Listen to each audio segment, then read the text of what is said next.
Hello everyone and welcome to today's stream. Today we've got a few announcements to make, including announcing the winners of the Austin Lifter Film Festival, as well as the roundup for this week's action taking place in the Tokyo Lifter Film Festival.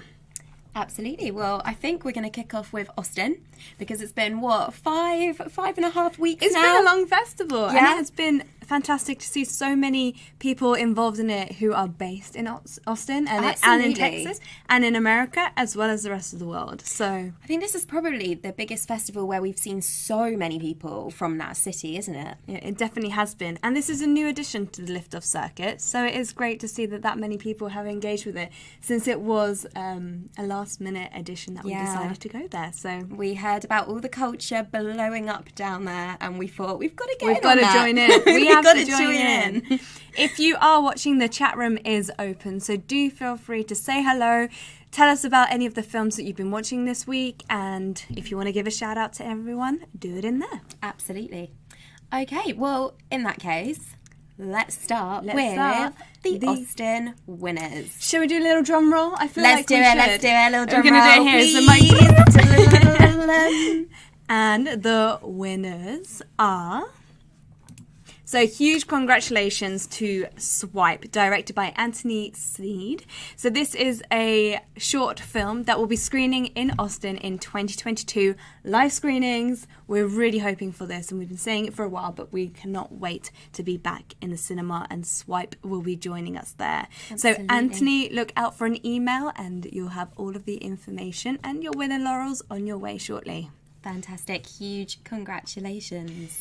And then we've also got a Season Award nomination. So the Season Awards is the event that takes place here at Pinewood Studios. It is our red carpet event, champagne flowing, everyone's dressed up in their nice ball gowns, black tie event, and dancing, we're about to see trophies. And we're about to see, oh, there's a trophy. This is what is up for grabs. Ready, there's one of these trophies. Looking amazing. So here we go. Let's find out who from this festival is nominated. Yeah, and who will be joining us, hopefully, here at Pinewood.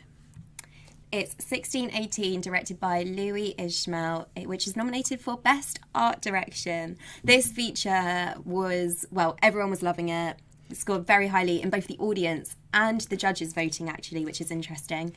And Best Art Direction. Yeah, we were talking about this film on our Friday roundups. I think maybe 3 out of the 4 weeks that we did it, or possibly even all 4. Yeah.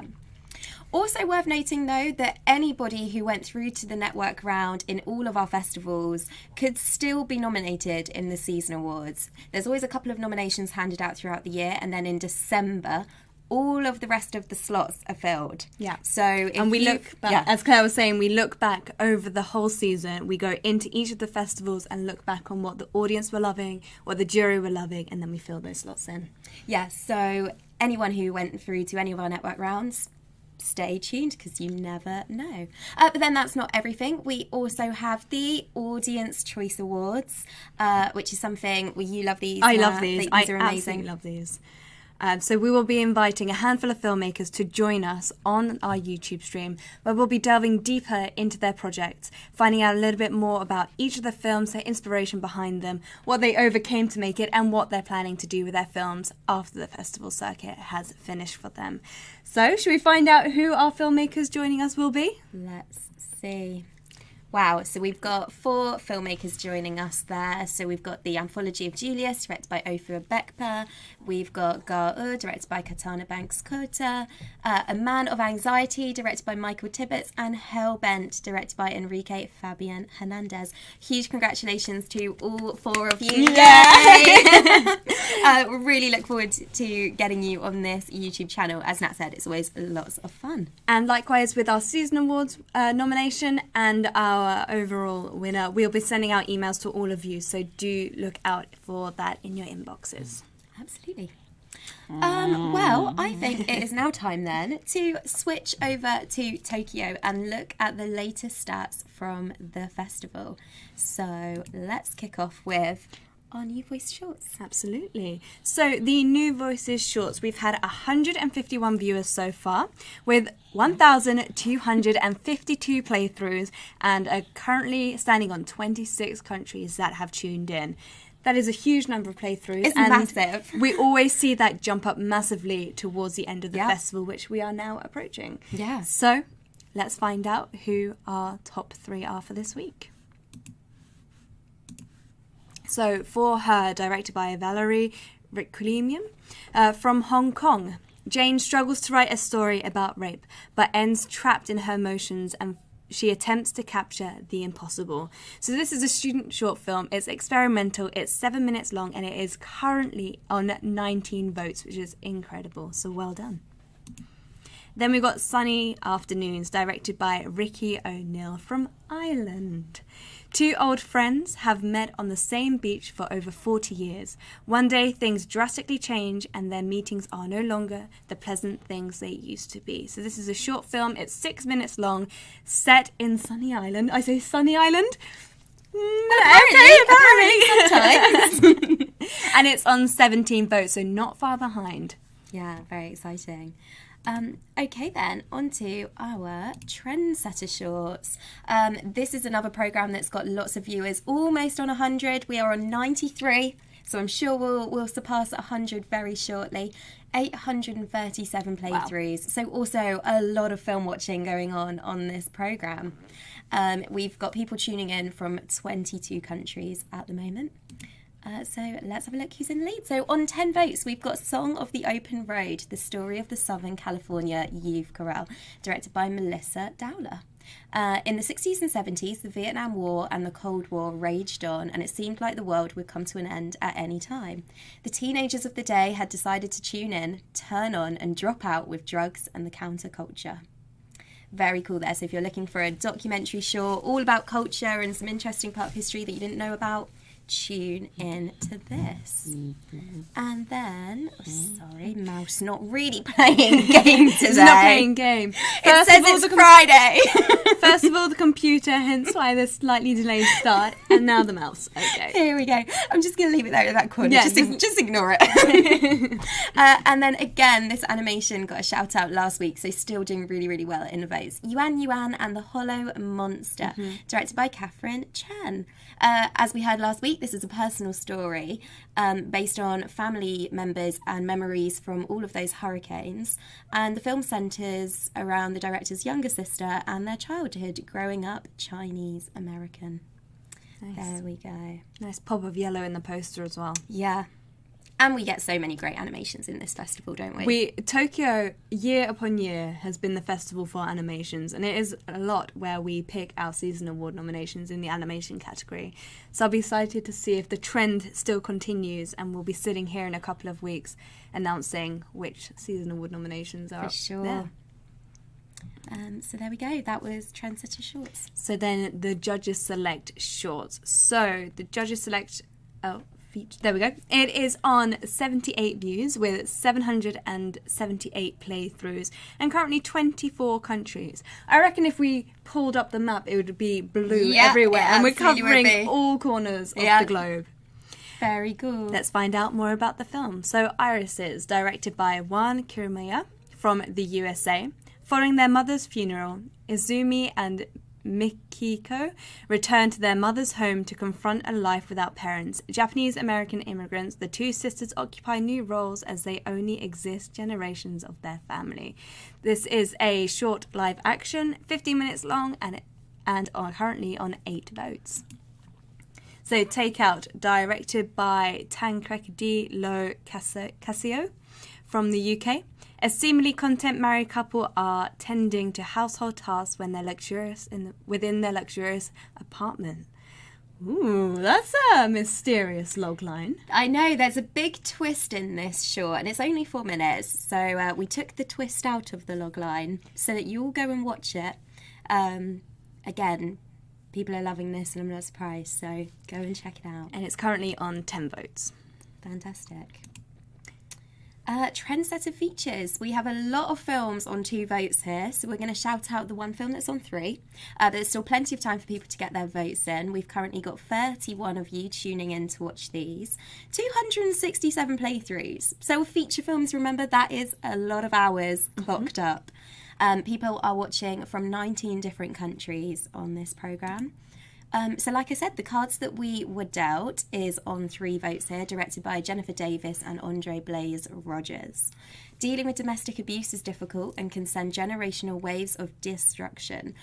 Jennifer Davis shows a small bit of the domestic violence she grew up in and starts her journey towards an eye-opening recovery that can save the entire family. So clearly a very personal documentary there that someone has poured their heart and soul into. Go and have a look. Okay, so then moving on to the final program, Judges Select Features.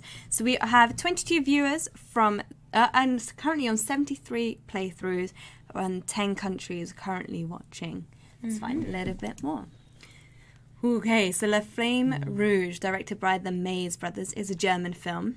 One traumatic night unravels the life of retired cycling champ Rick Van Pelt, driven by paranoia and a waning sense of self. He invites his friends to top rider Isaac for drinks and some target practice at his lake house. A drunken Rick uses this opportunity to confront Isaac, who has suspected is having an affair with his fiancée, Valerie.